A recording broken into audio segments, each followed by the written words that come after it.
Imagine a boy and a girl of about 18 years standing at the counter of a local general store. The boy asks for a pack of cigarettes, pays, lights one up, and walks away, all in less than a minute. The girl, on the other hand, hesitates and asks for something that the shopkeeper cannot understand. She clears her throat and asks again. The shopkeeper gets a packet of what turns out to be sanitary pads that are only visible for a second before he wraps it in a newspaper and then a black polythene cover. Do you see the irony here? A harmful product like a cigarette is bought and consumed openly, while a necessity like a sanitary pad is purchased furtively, as though it is an illegal product. But this doesn't come as a surprise to any of us because in our country, tobacco consumption enjoys a lot more acceptance and legitimacy than something as natural as an 18-year-old girl having a period. Hi there, you're listening to Unviral, the podcast where we tackle that dangerous combination of the two kinds of virality, misinformation about health. I'm Parvati Mohan, production lead at Factly, and this episode is part 1 of 2 on tobacco usage.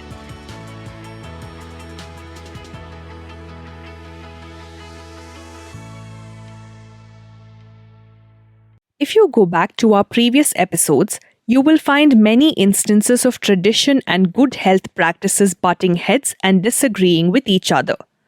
Girls and women face problems because menstruation is traditionally seen as an impure practice. People are discouraged from talking about mental health issues because we think of depression as something that only affects Westerners. And cancer patients go against their doctor's advice by opting for herbal treatments over surgery and chemotherapy. This standoff between tradition and good health practice is just as prevalent, if not more, in tobacco consumption. Indians have been chewing gutkha and smoking bidis for centuries.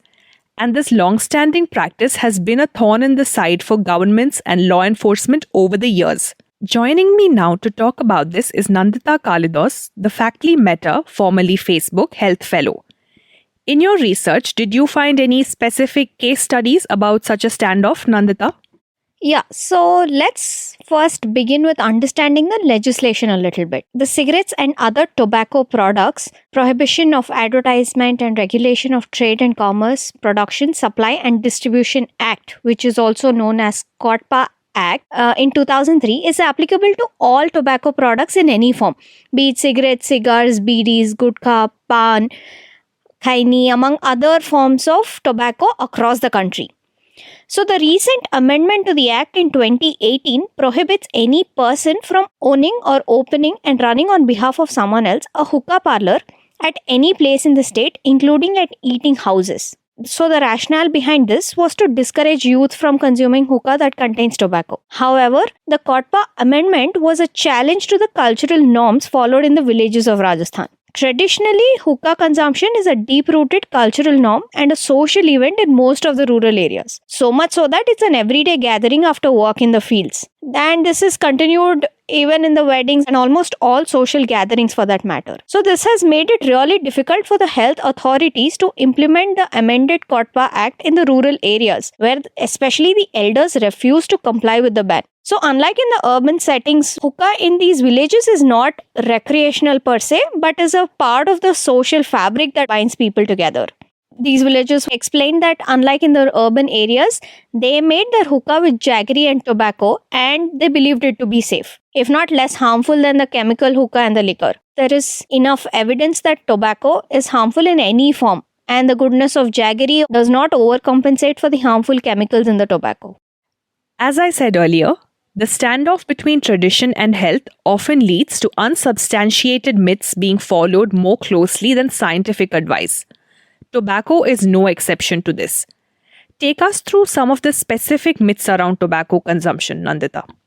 Yeah, so like I said, tobacco in any form is harmful, period. But there is significant prevalence of misinformation in the tobacco usage and how people perceive it.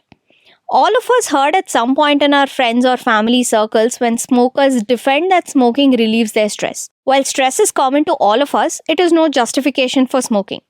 In fact, It increases tension and anxiety in the body. While nicotine creates a sense of relaxation, this in turn creates a sense of craving. So technically, they're not only increasing their stress levels, the dependence on external and harmful tobacco is giving way to addiction and long-term health problems as well. The other common myth is that people think that nicotine is the only harmful substance in cigarettes. While it is the addictive substance, cigarettes have thousands of chemicals including lead, arsenic, ammonia, radioactive elements among others, and a lot of them are carcinogenic. So the art of tobacco rolling is layered with toxic chemicals and addictive substances. And when I say rolling, certain people also claim that they roll their own tobacco instead of buying factory made. Again, no matter how natural or organic the rolling is, tobacco is harmful in all forms and can cause the same health risks. Another common myth is that quitting after years of smoking is futile as the smoker systems are permanently damaged. This, however, is not true because multiple studies have shown the positive effects of quitting smoking. These include repairing of the lungs, reduced levels of carbon monoxide, normalized blood pressure, reduced risk of heart diseases, and many other positive attributes. The list goes on and all, but it is pertinent to realize that there is no bright side whatsoever to tobacco. There is no concept of organic, herbal, or safer tobacco alternatives. It is an absolute myth that e-cigarettes, hookah, cigar, among other things, are safer alternatives. These are equally, if not more harmful. In fact, the coal used in hookah releases a higher amount of carbon monoxide than traditional cigarettes. So it is time to move away from any type of or form of tobacco products, and especially as a recreational activity given the long-term harm it causes. No matter what the myths are, and no matter the kind of messages the tobacco lobby puts out, the fact is that tobacco is dangerous. There is no sugarcoating the fact that tobacco and all its derivatives are bad for you.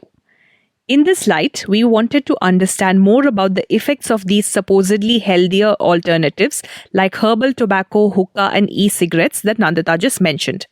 So, we turned to a doctor for his inputs.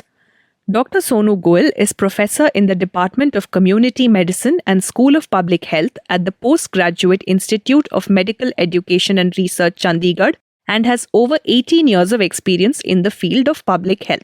People say herbal tobacco is good for health. But no, it is just basically a misnomer, because what these tobacco industry is doing, they are mixing the tobacco with some herbs which gives you a feeling of goodness. But ultimately, that is causing you harm. So all herbal form of tobacco is not good for health. This is another misnomer that or the misinformation. Hookah or shisha, whatever they call, is not going to do the harm because it is coming from the water. So this is another misconception which we want to, through your channel, I want to allay that. The second misconception is electronic cigarettes. The electronic cigarettes, people think that these are harmless. But these are even more harmful than our traditional forms. And because they contain nicotine, almost purest form of nicotine, 95% of nicotine, it's there. And people have died because of the blast in that cigarette, or because they have inhaled the nicotine. Because nicotine is a poison, and we are actually inhaling poison directly. Alternatives like e-cigarettes are being marketed to youngsters as a cool yet safe way to enjoy the pleasures of smoking. The WHO has taken cognizance of this and has warned about such new and emerging products in addition to the existing products in a recently released report. What are the important findings in this report, Nandita? Does the existing data validate the WHO's concern? Like we have been discussing, tobacco consumption as such is perceived to be cool. And I do get that there is a strong industry lobby that invests into this kind of messaging and reach. However, tobacco use accounts for 71% of non-communicable deaths worldwide. India alone has 27.5 crore, the second largest number of tobacco users in the world. Every third Indian adult uses some form of tobacco, and that is a big number. Of these, at least 1.2 million die every year from tobacco-related diseases. So, with over 2 lakh due to second-hand smoke exposure, and over 35,000 are due to smokeless tobacco use every day. Nearly 27% of all cancers in India are due to tobacco usage. Therefore, one of the targets under the Sustainable Development Goals, the SDGs, is to strengthen the implementation of WHO's Framework Convention on Tobacco Control, the FCTC, in all the countries for that matter. The WHO has earlier released a report on Global Tobacco Epidemic 2019. This report on tobacco control points out that while most countries are implementing tobacco control measures, there is a need to address new and emerging products. For this, they had come up with an evidence-based toolkit known as the Empower. So, Empower is an abbreviation wherein M stands for monitoring tobacco use and prevention policies. P is to protect people from tobacco smoke. O stands for offering help to quit tobacco use. W is to warn about the dangers of tobacco. E is to enforce bans on tobacco advertising, promotion, and sponsorship. And finally, R is to raise the taxes on tobacco. So the implementation of Empower will help the countries create effective interventions in tobacco usage and reduce its overall demand. With control being exercised by most countries to curb the use of tobacco products, whenever you are levying taxes on one product, there will obviously be a rip-off or another substitute product entering the market. Therefore, the report highlights the need to identify and control such products and bring in the relevant restrictions. In the Indian context, if we have to see this, it is to be noted that India has banned the usage of e-cigarettes in 2019 through an ordinance. While new and emerging products have been banned, all the other forms of tobacco continue to be available in India. The idea behind this ban was that lesser access implies lower tobacco use rates.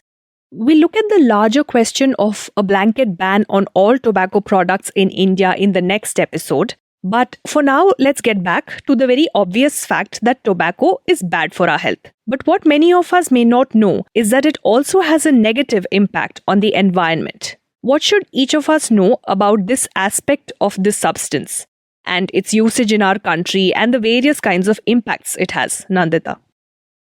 There is no environment-friendly or environment-neutral tobacco here, because especially when you know that tobacco kills more than 7 million people a year and is currently the world's single biggest cause of preventable death. The impact of tobacco on environment in India and across the world is quite extensive and severe, given how tobacco is often grown without rotation with other crops. And this leaves tobacco plants and soil vulnerable to a variety of pests and diseases.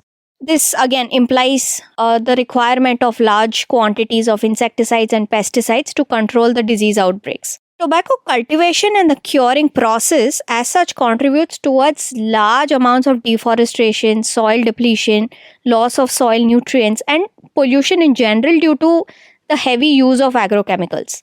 These plants by default absorb more nitrogen, phosphorus, and potassium than any other major food crop and cash crops. And this is an obvious cause for the depletion of soil fertility. Let me just give you a case study here. So as per the Central Tobacco Research Institute, CTRI, the area under cultivation for flue-cured Virginia, the FCV tobacco, is about 2 lakh hectares. As a thumb rule, 1 hectare of forest wood is required to cure half a hectare of tobacco crop. At this rate, 4 lakh hectares, by that I mean to say almost the size of New Delhi, of forest is being depleted every year for tobacco curing. So according to CTRI, the production of FCV tobacco is about 3000 lakh kgs. As per a highly conservative estimate, 8 kg of wood is required for curing of every kg of tobacco. It almost comes up to 24,000 lakh kg of wood is being burnt every year for curing tobacco in India. Additionally, a cigarette manufacturing machine also uses say about 4 miles of paper per hour to roll and pack cigarettes. So again, if we are looking at the numbers, it is estimated that one tree is hacked for every 300 cigarettes. And the buck doesn't stop at making or manufacturing cigarettes. Cigarettes and BD butts are concentrated toxic waste dump and cause toxic waste problems. These discarded butts are non-biodegradable and can persist in the environment for probably generations to come. These butts consist of the unsmoked remnant tobacco, the filter of the cigarettes, and the paper wrap essentially. So when these are discarded carelessly, it leaches out the toxic chemicals in the environment and are a pretty common cause of forest and residential fires and are a definite threat to life, property, and forest lands.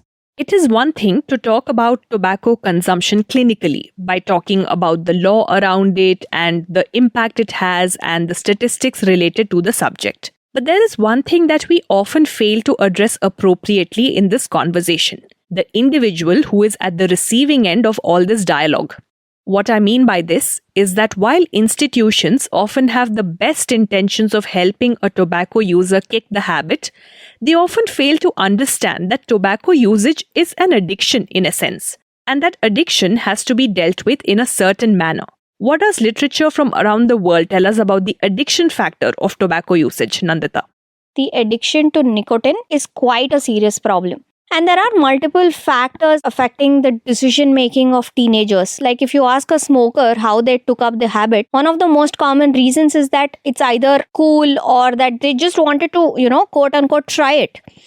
So the tobacco industry is also one of the biggest players who spends huge amounts of money to push market ads, price breaks, and also promote the products to especially influence and reach the youth of the country. India has a myriad varieties of smoke and smokeless tobaccos that are 100% of them are harmful. And it is in our daily experience to see people either smoking tobacco, be it in terms of cigarette, cigar, hookah, you name it, or even chew tobacco in the form of gutka, khaini, mawa, zarda, pan, etc. So the tobacco leads to the nicotine dependence and there is no going back from there. Addiction is a very serious problem and it does not in any way depend on the willpower of the individual to suddenly stop smoking. Nicotine essentially gets absorbed in the bloodstream and reaches the brain within seconds, much like other drugs. So even a fun experimentation with tobacco can have serious long-term addiction problems, extending into the productive years of a person's life. If I have to talk about the extent of the problem, 1/3 of the adult population uses at least some amount of tobacco products in daily life. Effective control strategies are extremely essential and important at this point, and it has to cater especially to the problem of addiction. Although there are treatments like, behavioral counseling or pharmacotherapy are available, the larger question is how will addiction be treated as a societal problem and at this scale? And this is where interventions have to be designed. By that I mean to say that even right now you have the counseling available. But given that you have to go for follow-up of rounds of counseling and they require and it has to be accessible at every place or, since addiction especially gives rise to say physical and uncomfortable symptoms that a person can actually feel on daily basis, people tend to give up very easily. So tobacco usage is often coupled with other issues like say mental health issues, substance use disorders, among other things. So therefore it becomes pertinent to address the primary issues that are a huge factor in even the tobacco consumption. Widespread prevalence and availability of dedicated tobacco cessation services must be available with the relevant resources to address the problem of addiction. And this is also part of the Empower model under the FCTC like I've discussed earlier. India does have these treatment guidelines in place. The effective implementation is the need of the hour. Tobacco consumption in the 21st century is a puzzling thing. It's easy to think that the government should ban the substance or that individuals should have the sense to not pick up a habit that is bad for them on all counts. But the issue is a lot more complex than this. We will address some of the major components of this complexity and the way forward in the next episode of Unviral, where we will talk to Dr. Goel and Nandita in more detail about this subject. We have left a list of resource materials for you to read through in the description. Do go through these and share the links and this podcast with your loved ones. Until next time, take care, stay safe, and remember to Unviral. Unviral by Factly is researched by Nandita Kalidos, written, hosted and produced by Parvati Mohan, and edited and designed by Jyoti Jiru. Thank you for listening.